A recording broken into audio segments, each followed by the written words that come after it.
The righteous, the absolute pinnacle of human evolution. Holy protectors, chosen by the gods and worshipped by billions. The Holy Syndicate spends trillions every single year to convince you that these 7 paragons are divine, eternal, and completely untouchable. But spoiler alert, gods can bleed, and when they do, it is absolutely catastrophic. This is how every single member of the righteous died, from the agonizing betrayals to the cosmic body horror.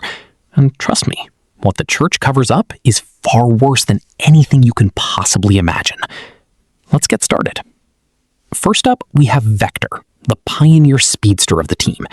The world was told that Vector peacefully ascended to a higher plane of existence after running so fast he merged with the light. The reality? He was murdered by his own teammates. Vector wasn't born a god. He was an ordinary street racer who stumbled upon the Syndicate's secret laboratory and was injected with star serum directly into his femoral artery. His speed was terrifying, but his bones were still fundamentally human.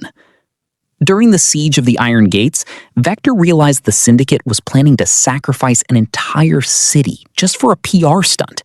He tried to run to the press to expose them, but the Paragon, the leader of the team, simply looked at him. As Vector reached Mach 5, the Paragon used his gravity manipulation to slightly alter the density of the air directly in front of Vector's face. At that speed, hitting a pocket of dense air is like hitting a solid diamond wall. Vector's body literally overtook his own skeleton. His skin and muscles slipped completely off his bones from the sheer force of the sudden stop, turning him into a red mist before he could even blink. The worst part? The Syndicate collected his remains and sold them in tiny vials to wealthy zealots as holy relics. Next up, we have Chrysalis. Born in a subterranean bunker, Chrysalis was the ultimate stealth asset. Her power allowed her to shift her cellular structure into a diamond-hard glass that perfectly bent the visual spectrum, making her completely invisible. To the public, she was a silent angel of mercy. In private, she was a deeply disturbed voyeur who used her invisibility to haunt the private quarters of world leaders, blackmailing them into compliance. Her skin was completely impenetrable. Swords shattered against her throat, and tank shells couldn't even leave a scratch on her glass torso. But while her exterior was hardened into a cosmic diamond, her internal organs were as soft and fragile as wet tissue paper. During an infiltration mission gone wrong, an anti-metahuman resistance fighter realized they couldn't pierce her skin. So, they didn't try to. They triggered a high-frequency sonic disruptor right next to her ear. The vibrations passed straight through her indestructible glass skin and hit her soft internal organs. It was like putting a glass cup in a microwave. Her heart, lungs, and stomach literally liquefied inside her perfectly intact, invisible shell. She stumbled back to the Syndicate headquarters, completely transparent, with the entire world watching through security feeds as her black, liquefied blood pooled inside her invisible body, until she finally suffocated on her own dissolved lungs.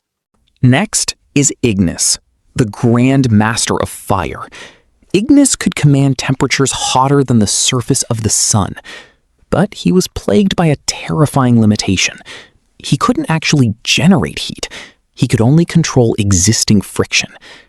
As a child, Ignis accidentally superheated the air in his school, suffocating 42 of his classmates. The Syndicate covered it up, gave his parents a massive payout, and branded him as a miraculous survivor. By the time he became a global icon, the guilt had completely eaten his mind away. He was deeply depressed, relying on heavy sedatives just to stop his hands from shaking and setting his clothes on fire. He begged the Paragon to let him retire, to let him live out his days in a monastery. But you don't just quit the righteous. The Paragon threatened to release the original, unedited footage of his childhood disaster to the public. Broken, hollowed out, and completely cornered, Ignis walked into the Grand Cathedral during a live broadcasted sermon. He stood before the massive golden statue of himself, looked directly into the camera, and snapped his fingers. He didn't attack anyone. Instead, he chose to reverse his own kinetic field, pulling all the friction from his environment directly into his chest. He turned himself into a human furnace, burning from the inside out until there was nothing left but a pile of white ash on the altar. The church told the public it was a holy ascension. This brings us to Seraphina, the team's empath and telepath. Seraphina's gift allowed her to feel the collective emotions of millions, which the Syndicate used to perfectly track public dissent and eliminate rebels before they could even form a plan. She was marketed as a pure, serene saint who carried the emotional burdens of the world. But experiencing the unfiltered hatred, lust, and malice of 8 billion people simultaneously is a one-way ticket to absolute madness. To cope, Seraphina began secretly using raw, unrefined star serum, which amplified her powers, but rapidly deteriorated her brain tissue. During the event known as the Great Awakening, a rebel hacker group managed to broadcast the unfiltered, horrific thoughts of thousands of tortured political prisoners directly into the Syndicate's psychic network. Seraphina was caught completely off guard. The sudden influx of pure, concentrated agony and hatred fractured her mind instantly. Her eyes rolled back, and her brain literally began to boil inside her skull from the sheer electrical output of her panicked neurons. As she died on live television, her telepathic scream was so incredibly violent that it permanently lobotomized every single person within a 5-mile radius of the studio, leaving 10,000 people as mindless, drooling husks. Next is Titan, the immovable mountain. Titan's cellular density was so immense that he weighed over 4 tons, possessing strength that could level entire mountain ranges. He was the Paragon's right-hand enforcer, the loyal hound who did all the dirty work without ever asking a single question. But Titan had a secret. He was deeply in love with a mortal woman named Clara, a human archivist who was secretly collecting evidence of the Syndicate's horrific human trafficking rings. When the Paragon found out, he didn't just kill Clara. He forced Titan to watch as he slowly dismantled her atom by atom using his energy manipulation. The Paragon expected Titan to submit, to break down and realize his place. He severely underestimated the quiet rage of a giant. Titan waited for his moment. During a deep space anomaly containment mission, far away from the cameras and the public eye, Titan turned on the Paragon. The resulting battle tore a small moon apart. Titan managed to shatter the Paragon's jaw and rip off his left arm. But you cannot defeat a god with just raw strength. The Paragon used his space warping abilities to create a micro black hole directly inside Titan's chest. Titan didn't run. He didn't scream. He used his final moments to wrap his massive, heavy arms around the Paragon, pinning him down as the gravity well began to turn Titan inside out, attempting to drag his leader down into the abyss with him. The Paragon barely escaped by severing his own trapped leg, leaving Titan to be compressed into a dense, bloody sphere the size of a marble. In the original graphic novels, however, Titan's fate was far more pathetic and cynical. He wasn't a tragic rebel. He was just an aging, fragile soup whose dense muscles began to calcify and turn against him. As he grew older, his own weight became too much for his heart to pump blood through.